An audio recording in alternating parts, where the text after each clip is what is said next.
오늘 말씀의 1절의 내용에 보시면 이렇게 말해요. 하나님이 야곱에게 이르시되 일어나 베델로 올라가서 거기 거주하며 내가 내 형 에서의 낯을 피하여 도망하던 때에 내게 나타났던 하나님께 거기서 제단을 쌓아라 하신지라.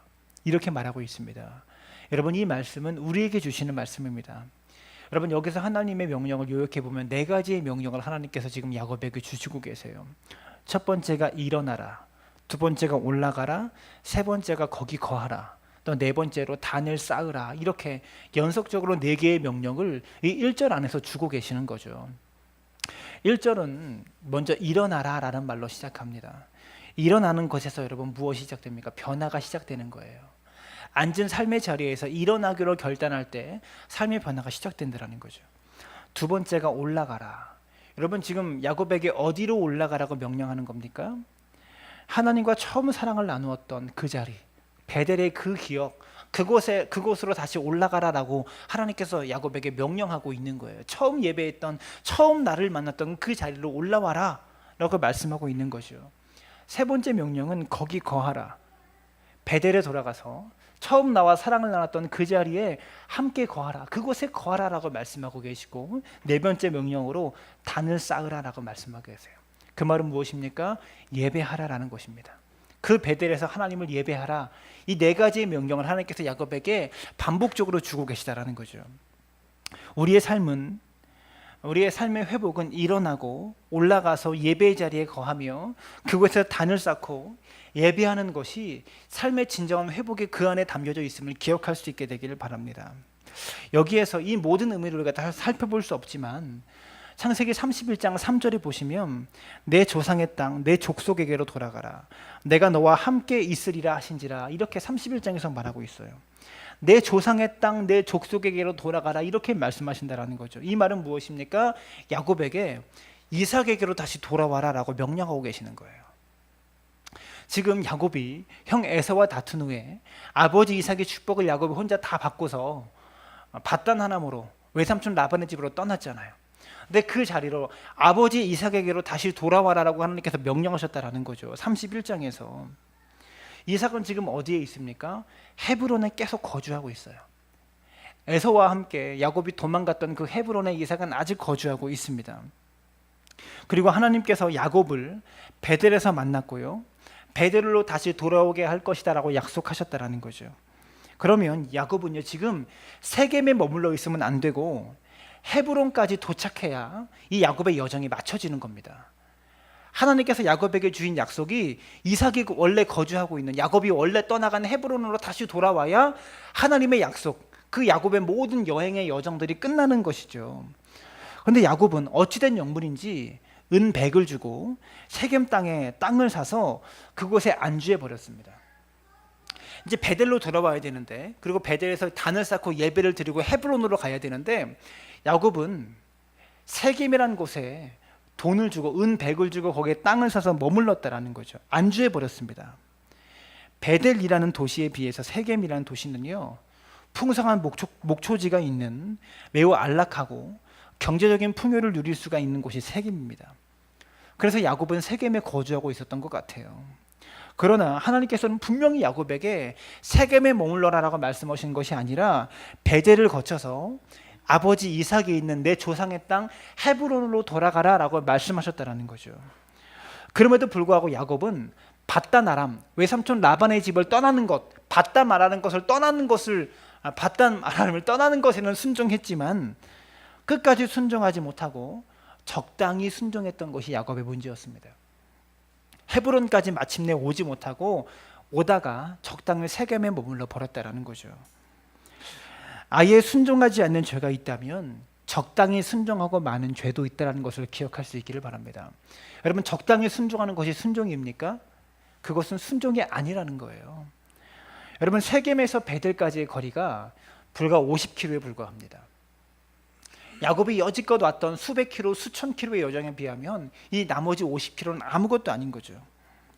그런데 수백 킬로를 걸어왔던 이 야곱이 불과 50킬로를 앞에 두고 풍성한 목초지를 바라보면서 그 자리에 안주해 버렸다는 것입니다. 여러분, 야곱이 이 하나님의 약속을 몰랐을까요? 알았어요. 야곱은 분명히 이 약속을 기억하고 있을 것입니다. 우리의 인생에도 이럴 때가 참 많은 것 같아요. 거의 다 도착했는데 마지막 50km가 안 가져요. 거의 다 왔는데 마지막 50km를 향해 출발하기가 너무 어렵다라는 거죠. 거기에서 돈 주고 땅을 사면서 안주해 버리는 모습이 우리의 삶의 모습 가운데도 분명히 있다라는 것을 기억해야 되는 것입니다. 우리가 하나님께 순종한다는 의미는요, 끝까지 순종하는 거예요. 끝까지 순종할 때 여러분 그것에 대해서 순종했다라고 말할 수가 있는 것입니다. 여러분 야곱이 50km를 안 갔기 때문에, 끝까지 순종하지 못했기 때문에 벌어진 문제가 무엇입니까? 창세기 34장에 디나가 이 세겜 땅에 있는 이 하몰의 이 추장, 족장이라고 할 수 있는 하몰과 그의 아들 세겜한테 이 디나가 겁탈을 당하잖아요. 이런 비극이 야곱이 끝까지 순종 안 한 결과 벌어졌다라는 것이죠. 여러분 세겜에서 그의 딸 디나가 호기심을 참지 못해서 밖에 있는 사람들을 구경하기 위해서, 여자는 당시에 집 안에만 주로 많이 있었잖아요. 근데 이 여인인 이 디나가 형들이, 오빠들이 이렇게 멀리 밭으로 일하러 나가버린 그 틈을 타서 호기심에 안녕하세요. 호기심에 사람들을 구경하기 위해서 세겜 성 안을 돌아다닙니다. 그러다가 이 디나가 겁탈을 당하게 되고요, 세겜한테 겁탈을 당하게 되고, 또 디나의 오빠들이 복수심을 참지 못하고 이 세겜 성에 있는 수많은 사람들을 살인하고 약탈하고 야곱의 가족들이, 일족들이 보복을 당할지도 모르는 여러분 위기 가운데 봉착하게 되었다라는 거죠. 네. 여러분 이 문제에 제가 이면지를 쓰다 보니까요, 네, 이면지 페이지에다 그냥 같이 인쇄를 해버려가지고 글씨가 안 보이네요. 네, 여러분 이 사건의 시작이 여러분 어디서 시작된 겁니까? 단지 디나가 호기심을 절제하지 못하고 밖으로 나가서 세겜 성 밖에 있는 사람들을 구경하기 위해서 이 소녀가 호기심을 참지 못한 이 치기 어린 행동 때문에 일어난 것이 아니라, 문제의 시작은 야곱의 불순종 때문에 시작했다라는 겁니다. 야곱이 50km만 더 갔어도, 끝까지 순종했어도 이 일은 일어나지 않아도 되는 일이라는 것이죠. 이 문제의 근본적인 원인은 디나의 경솔함이 아니라 야곱의 불순종에 있다는 것을 우리가 보아야 한다는 것입니다. 저는요, 특별히 이 문제를 보면서 영적 리더의 책임감을 절감하게 되어집니다. 여러분 가장이라는 책임감, 교회를 목회하는 목회자로서의 책임감, 여러분 여기에서 잘못되면 매우 큰 재앙이 우리의 가정과 교회 안에 임할 수 있다는 사실을 우리가 기억할 수 있게 되기를 바랍니다. 그래서 순종의 열매를 우리가 끝까지 맺을 수 있는 그런 믿음의 사람이 되어야만 한다는 것입니다. 영국을 여행하던 한 여행객이 해안가를 지나다가 많은 갈매기 떼들이 모래사장에 이렇게 다 죽어 있는 것을 발견하게 되었습니다. 그래서 이 여행객이 너무나 궁금했어요. 이것은 뭔가 문제가 있다. 바다가 전혀 오염된 것이 없는데 갈매기 떼가 다 죽어 있는 것을 보고 뭔가 문제가 있다라고 생각했습니다. 그래서 이 여행객이 직관적으로 뭔가 문제가 있는데 이 문제가 뭘까라고 막 찾아다니기 시작했어요. 그러다가 이 여행객이요, 갈매기 떼를 치우고 있는 청소부에게, 이 갈매기 떼, 죽은 갈매기를 치우고 있는 청소부에게 이 갈매기가 왜 죽었냐고 원인을 딱 물었더니 그 청소부가 이렇게 이야기했다고 합니다. 이곳에는 많은 여행객이 옵니다. 여행객들이 갈매기들에게 과자와 사탕 같은 많은 먹이들을 줍니다. 그러나 그것이 갈매기들에게는 매우 해로운 음식입니다. 왜냐하면 갈매기들이 과자와 사탕에 길들이게 되다 보면 정말 먹어야 될 자연적인 음식에 대해서는 입맛을 잃어버리기 때문에 그렇습니다. 이제 관광 시즌이 끝나고 관광객들이 더 이상 오지 않는 때가 되면 갈매기들은 자연에서 먹을 수 있는 음식이 충분히 있음에도 불구하고 그것을 먹지 않기 때문에 끝내 굶어 죽고 마는 것입니다. 여러분 이 말은 우리에게 많은 것들을 가르쳐 줍니다. 그리고 매우 많은 것들을 생각하게 하는 거죠. 여러분 세겜이 주었던 이 안락함, 물질적인 풍요함은 마치 관광객들이 갈매기에게 주었던 과자와 사탕 같은 것이라고 말할 수가 있을 것 같아요. 사랑하는 여러분, 우리가 세상을 살아가면서 과자와 사탕 같은 것에 입맛을 잃어버리게 되면 하나님께서 주시는 영적인 영의 양식에 대한 입맛을 잃어버리게 되는 거예요. 세상이 주는 즐거움과 쾌락으로 우리의 배를 부리게 되어지면 영의 양식을 먹을 헛배가 불러서 영의 양식을 먹을 준비가 안 되어 버린다는 것입니다. 사랑하는 여러분, 우리가 안주하고 싶어하는, 그리고 우리가 안주하고 있는 세겜이 분명히 있어요. 그것을 떠나지 못하면 우리가 영적으로 분명히 죽게 되어 있다는 것을 기억할 수 있게 되기를 바랍니다. 불편한 것, 불편함이라는 것은 확실히 좋은 것은 아닙니다. 좋지는 않아요. 그런데 깊이 생각해 보면 불편함이 가져다주는 위험도 있지만 안락함이 가져다주는 위험이 더 크다라는 것을 우리가 알 수가 있는 거예요. 편안함과 안락함이 가져다주는 위험이 훨씬 더 독합니다. 이것을 기억해야 되는 거죠. 우리가 믿는 기독교는 현실에 안주하는 종교가 아니라 끊임없이 도전하는 종교입니다. 이게 무슨 이야기냐면 종교개혁의 정신은 이것입니다. 결코 멈추지 말아라. 생각하며 도전하는 것을. 여러분, 이것이 무슨 말이냐면 루터가 비텐베르그 성당에 붙였던 95개의 반박문의 내용에 이게 담겨 있는 내용이에요. 결코 멈추지 말아라. 생각하며 도전하는 것을. 잘못된 카톨릭의 이런 잘못된 교리 앞에, 이 비리로 얼룩져 있는 이 카톨릭의 이런 모습 앞에 종교개혁을 일으켰던 루터의 정신, 이것이 결코 멈추지 말아라, 생각하며 도전하는 것을. 오늘 우리의 삶에 세겜을 떠나는 것은요, 바로 이러한 루터의 종교개혁 정신이라고 말할 수가 있는 거예요. 종교개혁의 정신은 역사의 한 사건으로 그냥 치부되고 끝나는 것이 아니라 미래에 다가올 세대들에게 아주 귀한 메시지를 루터가 던진 것입니다. 결코 멈추지 말아라, 생각하며 도전하는 것을. 우리는요, 생각하며 도전하면서 우리에게 안락함을 주고 있는 세겜을 떠나는 것이 반드시 우리의 삶 가운데 필요하다라는 것입니다. 안락한 세겜을 떠날 수 있는 그런 도전적인 교회가 되어야 한다라는 거죠. 예수님께서는요, 많은 병자들을 고치시고 환호하는 자리를 이렇게 경험할 때마다 그 자리를 속히 떠나셨어요.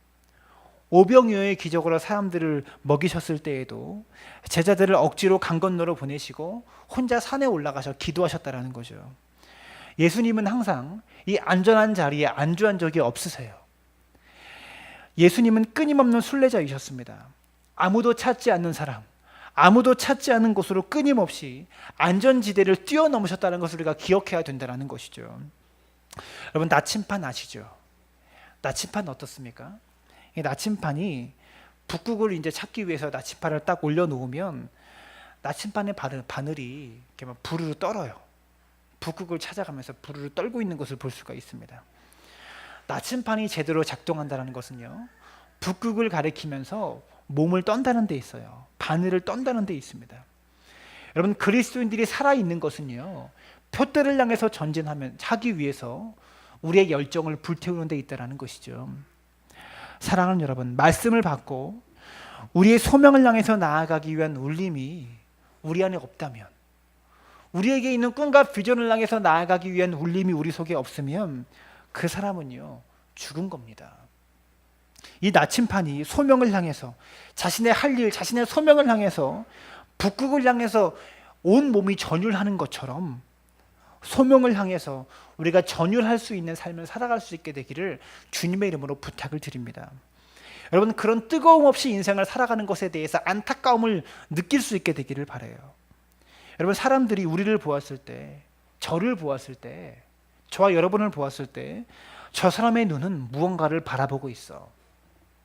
저 사람의 삶과 인생은 무엇인가를 향하고 있어.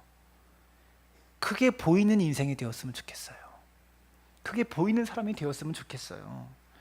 저분은 언제 어디에서 무엇을 하든지 간에 그가 바라보는 것이 삶의 소명, 예수 그리스도, 자신의 삶과 인생을 향한 하나님의 비전과 계획, 그것만 바라보고 최선을 다해서 달려가는 우리를 바라볼 때 내가 무엇을 바라보고 있나, 그것이 보이는 인생이 되어야 한다는 거죠. 다른 사람이 나를 보았을 때 저 사람은 어떻게 인생을 사는지 모르겠어, 생각 없이 사는 것 같아, 이런 소리 듣는 사람이 되어서는 안 된다는 것이죠. 여기에서 그 다음 2절에서 4절의 말씀에 보시면 여러분, 제가 설교하면서 자주 쓰는 동사가 2절부터 4절의 말씀 사이에 등장합니다. 여러분, 2절에서 제가 자주 쓰는 동사가 뭘까요? 2절에 있는 버리고라는 말입니다. 버리고. 또 자주 쓰는 단어가 있어요. 정결케 하고. 또 한 단어가 더 나와요. 2절 안에 바꾸라라는 단어가 나와요. 그리고 4절에 또 단어가 나오는데 묻고라는 단어가 나와요. 버리고, 정결케 하고, 바꾸라, 묻다. 다 멋진 단어들이, 멋진 동사들이에요. 그런데 한 개의 동사도, 한 개의 단어도 쉬운 단어가 없어요. 우리가 묻어야 되는 것, 매장해야 되는 것이 있습니다. 다시는 그것과 함께 할 수 없도록, 다시는 그것과 내 삶이 함께 동행할 수 없도록, 같이 갈 수 없도록 매장해야 되는 것이 우리의 삶 가운데도 분명히 있더라는 거죠. 여러분, 한국에서 사람이 죽으면 어떻게 합니까? 사람을 이 땅에다가 이 봉분을 만들어서 무덤을 판다고 그러죠. 무덤을 파서 시신을 놓고 흙으로 이렇게 가득 채운 다음에 이렇게 흙을 쌓고 나서 이 삽을 가지고 막 두들겨요. 땅을 두들기고 일꾼들이 그 위에 올라가서 땅을 막 밟아요. 열심히 밟습니다. 죽으면 우리는요, 밟히는 시체밖에 되지 않는 거예요. 우리가 죽고 나면 아무에게나 밟히는 시신밖에 되지 않는 것이죠. 우리가 죽으면 땅에 묻어서, 그리고 막 열심히 밟아서 다시는 나오지 못하게 해야 되는 일들이 우리의 미래 속에 벌어진다는 것을 기억할 수 있게 되기를 바라요. 여러분, 이 밟는다는 의미가 다시는 나오지 말라고 밟는다는 의미가 있다는 거예요. 버리고, 정결케 하고, 바꾸라. 이 네 가지의 의미들이 다 묻는 것으로, 땅에 묻어버리는 것으로 표현될 수 있다고 저는 생각합니다. 내가 버리고, 바꾸고, 정결케 하고, 묻어버려야 될 것이 무언가를 깊이 생각할 수 있기를 바라요. 뭐든지, 여러분, 인류가 어떤 사람이냐면, 인류의 사람은 잘 버리는 사람이 인류래요. 인류가 되려면 잘 버릴 수 있어야 된다고 하는 것입니다. 여러분, 다재다능하고 재주가 많은 사람들 있죠. 이런 사람들 중에 뭐 특출난 사람이 별로 없잖아요. 우리가 경험적으로 알잖아요. 할 수 있는 것은 참 많은데, 제가 음악하는 친구들을 봐도요, 기타도 치고 피아노도 치고 베이스 기타, 일렉 기타, 드럼, 못하는 악기가 없어요. 근데 제대로 하는 악기가 없어요. 그런 사람들이 참 많아요. 다재다능한 사람 치고 한 가지를 특출나게 잘하는 사람이 없다라는 거죠. 집중과 선택이 필요한 겁니다. 무언가를 잘 선택할 때 인류가 되는 거예요. 선택한다는 것은 여러분 굉장한 책임이 동반되는 것이라고 합니다. 용기가 필요한 것이죠.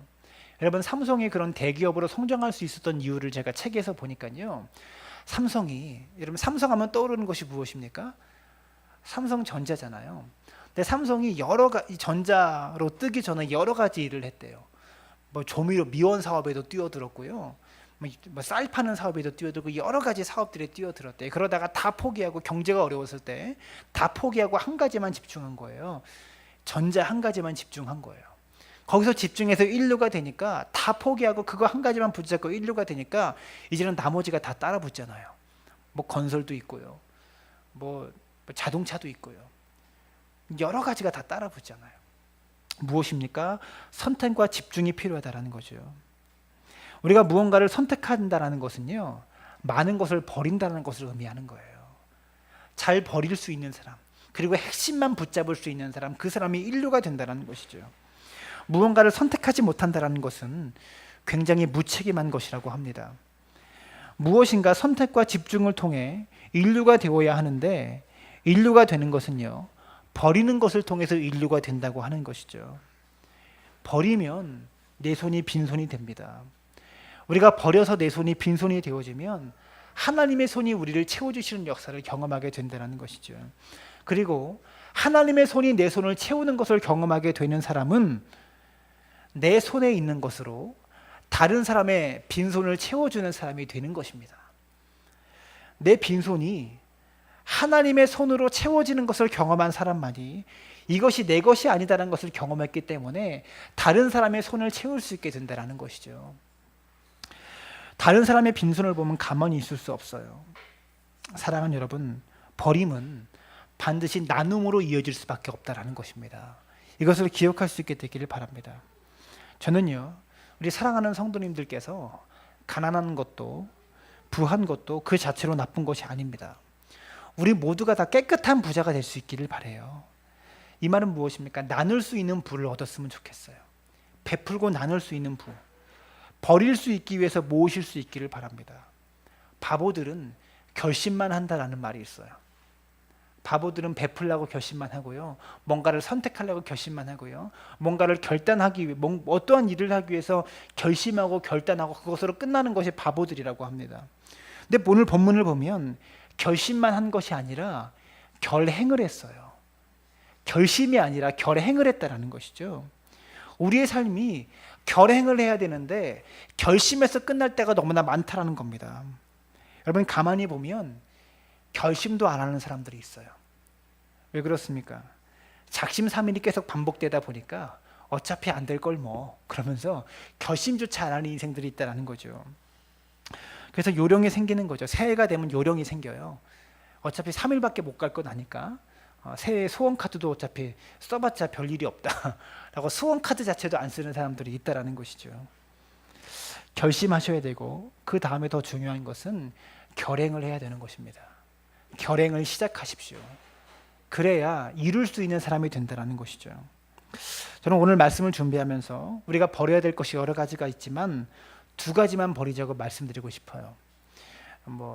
설교가 15절까지지만 이 두 가지만 이야기하고 끝내려고 하니까 여러분 긴장하지 않으셔도 됩니다. 5절까지밖에 안 해서 나머지 10절까지 언제 끝낼까, 15절까지 언제 끝낼까 걱정하시는 분들이 계시는 것 같은데, 이 두 가지 이야기만 하고 설교를 마치려고 합니다. 첫 번째로, 나쁜 습관을 버려야 합니다. 나쁜 습관을 버리세요. 여러분, 저에게도 나쁜 습관이 아직 남아 있어요. 여러분, 습관을 바꾸는 인생이 바뀝니다. 습관을 바꾸지 않으면 아무것도 바뀌지 않는 거죠. 작은 습관을 바뀌면 인생이 크게 바뀌어요. 그런 것들을 경험하게 되는 거죠. 모차르트가 음악을 배우러 오는 학생들에게 제일 먼저 묻는 질문이 있었대요. 그것은, 학생, 음악을 배운 적이 있습니까? 이 질문을 배우러 오는 수강생들에게 제일 먼저 했다고 합니다. 그래서 하루는 모차르트에게 음악을 배우러 온 청년이 있었는데 모차르트가 똑같이 물어봅니다. 학생, 음악을 배운 적이 있습니까? 그랬더니 이 학생이 대답합니다. 네, 저는 어릴 적부터 피아노를 쳤고 바이올린도 한 10년을 배웠습니다. 이렇게 대답했다고 해요. 그러자 모차르트가, 수험생으로는 내가 받아들이겠지만 수업료는 원래 수업료의 2배를 내십시오. 그렇게 이야기했다고 해요. 그래서 그 청년이 2배의 수강료를 내고 묵묵히 모차르트에게 음악을 배우고 있었습니다. 그런데 또 다른 수강생이 와서 모차르트에게 물었습니다. 이렇게 음악을 배우고 싶다고. 그러자 모차르트가 이제 묻는 거죠. 학생, 음악을 배운 적 있습니까? 그랬더니 이 학생이, 전에 저는 음악을 한 번도 배운 적이 없지만 열심히 하겠습니다. 최선을 다하겠습니다. 그러자 이 사람은 혹시 모차르트가 자기를 안 받아줄까 봐 두려워했다라는 겁니다. 그런데 모차르트가 뜻밖에도 좋습니다. 수업료는 반만 내십시오. 이렇게 이야기했다고 해요. 음악을 오래 배운 청년에게는 수업료의 2배를 내라고 했고요. 음악을 한 번도 배운 적이 없는 청년에게는 반값만 내라고 했다라는 거죠. 그래서 2배 내는 사람이 모차르트에게 항의를 했습니다. 그랬더니 부당한 처사라고 반박하고 있는 청년에게 모차르트가 대답합니다. 아닐세, 내 입장에서 보면 음악을 이미 배운 사람들에게 가르치는 것이 훨씬 어렵네. 그들은 이미 잘못된 습관을 가지고 있기 때문이지. 잘못된 습관을 고치기 위해서는 갑절의 노력이 필요하기 때문에 2배의 수강료를 내라고 하는 것이네. 이렇게 대답했다고 하는 거죠. 여러분, 이해가 되죠? 어설프게 배운 것 때문에 나쁜 습관이 생기고 어설프게 배운 것 때문에 나쁜 습관만 가득하다라는 것이죠. 여러분, 이 세상에서 제일 배우기 어려운 사람이 누굴까요? 제일 배우기 어려운 사람. 정답은 목사입니다. 제일 배우기 어려워요. 제 개인적으로는 잘 배우는 목사가 되고 싶어요. 목회자가 배우지 못하면 그때부터 목회 위기가 오기 시작하는 겁니다. 사랑하는 여러분, 잘 배울 수 있게 되기를 바라요. 한 목사님과 대화를 나눴는데요. 이 성도 중에서 제일 훈련하기 어렵고 제일 다루기 어렵다고 그래야 되나? 함께 신앙생활하기 어려운 그런 성도가 어떤 성도냐면 이 다른 교회에서 온 성도가 제일 힘들대요. 그리고 다른 교회, 다른 목사님 밑에서 회심을 경험했거나 큰 은혜를 경험했다가 이렇게 교회를 옮긴 성도가 제일 이렇게 다루기가 힘들다고 하는 거죠. 왜 그렇습니까? 모든 기준이 그 목사님이라는 거예요. 모든 기준이 그 목사님이 최고라는 거죠. 자기에게 회심을 경험하게 했기 때문에 그 목사님과 지금 목회하는 목사님이 조금 다르면 전에 목사님은 그렇게 했는데 이 목사님 이게 좀 부족해 라고 여긴다라는 거죠. 그래서 그런 성도님들이 제일 힘들다고 해요. 근데 아직까지 우리 교회는 그런 분들이 없어요. 그래서 참 감사하기도 하죠. 무엇입니까? 나쁜 습관을 가지고 있기 때문에 이것을 바꾸기가 더 어렵다라는 거죠. 습관을 바꾸기 위해서는 내 의지대로 되지 않습니다. 먼저 그의 나라와 그의 의를 구할 때 내 습관이 바뀌는 거예요. 무슨 말입니까? 내 삶의 목적이 바뀌어야 습관이 바뀌어요. 습관만 바꾸려고 해서는 절대 안 바뀐다는 거죠. 삶의 목적과 방향이 바뀌어야만 거기에 따라 내 습관이 조정될 수 있고 바뀔 수 있다는 것입니다. 사랑하는 여러분, 삶의 목적과 방향을 하나님의 나라와 하나님의 의로 바꾸십시오. 그런 사람이 삶의 나쁜 습관들을 버릴 수 있고 바꿀 수 있다는 것입니다. 두 번째로 절망을 버리실 수 있게 되기를 바랍니다. 나쁜 습관과 절망, 이 두 가지는 별로 연관성이 없어요. 그런데 제가 사랑하는 우리 성도님들께 권면하고 싶어서 이 말씀 드리는 거예요. 너무나 절망적인 삶의 자리들이 있습니다. 삶의 환경들이 있어요. 어느 날 한 러시아의 사람이 이 냉동차 안에서 일할 때, 이 냉동고에서 막 일한 사람이 있었나 봐요. 일할 때 그가 차 안에 있는 줄도 모르고 누군가가 냉동차 문에 이 차 문을 딱 닫아버렸다고 해요. 안에서는 도저히 그 문을 열 수가 없어서 그는 이제 죽었다고 생각하고 이 죽을 때까지의 과정을, 죽어갈 때까지의 과정을 냉장고에 막 기록했다고 합니다. 10시 15분에 이렇게 기록했대요. 나는 냉장고에 갇혔다. 10시 30분에 이렇게 기록했대요. 손발이 얼고 있다. 10시 45분에 몸이 굳어진다. 11시 30분 더 이상 움직일 수 없다. 그리고 기록한 내용이 거기서 끝났다고 합니다. 다음날 사람들은요, 냉동차 안에서 죽어있는 그를 발견했다고 하는 거죠. 그러나 그 냉동차는 이미 전원 코드가 빠진 상태였고 이미 냉장고 안에 있는 얼음은 다 녹아 있었다고 해요. 그를 죽인 것은 추위가 아니라 나는 곧 죽는다라는 절망적인 생각이었다고 하는 것입니다. 한 3시간, 4시간만 이 사람이 좀 긍정적으로 버텼다면 이렇게 얼음들이 녹는 것을 경험했을 텐데 그 안에서 나는 곧 죽는다라고 생각하니까 1시간 만에 얼어 죽어버린 것이죠. 나는요, 어떤 상황 속에서도 감사와 기쁨을 잃지 않겠다. 지금 힘들어도 반드시 하나님의 축복과 은혜는 반드시 온다라고 생각하고 우리가 믿음으로 살아가면 그 고백대로 될 수 있다라는 거예요. 그러므로 여러분, 생각의 단계부터 승리하십시오. 그리고 가급적이면 크게 생각할 수 있는 믿음의 사람들 되어주시기를 부탁을 드립니다. 사랑하는 여러분, 우리가 인생의 절망을 어떻게 돌파할 수 있을까? 인생의 절망적인 삶의 환경과 자리에서 절망을 가져다주는 이런 환경들로부터 어떻게 이것을 돌파할 수 있을까? 그것은 예배밖에 없습니다. 하나님을 예배하는 것 외에는 길이 없다라는 거예요. 베델로 가는 것도 중요하지만 베델에서 무엇을 하느냐가 더 중요한 것입니다. 하나님은 베델로 가서 무엇을 하라고 명령하십니까? 야곱에게 베델로 가서 거기에서 단을 쌓으라고 명령하셨어요. 그리고 야곱은 말씀대로 그곳에 베델에 가서 단을 쌓습니다. 베델은 교회를 상징하고 단을 쌓았다는 것은 예배를 상징하는 거예요. 교회 중심적인 삶, 예배 중심적인 삶의 가장 핵심은요, 바르게 예배하는 것입니다. 하나님을 예배하는 것입니다. 여기에 삶의 핵심이 있어요. 인생의 절망을 돌파하는 핵심이 바로 예배 속에 있다는 것입니다. 참 예배가 무엇입니까?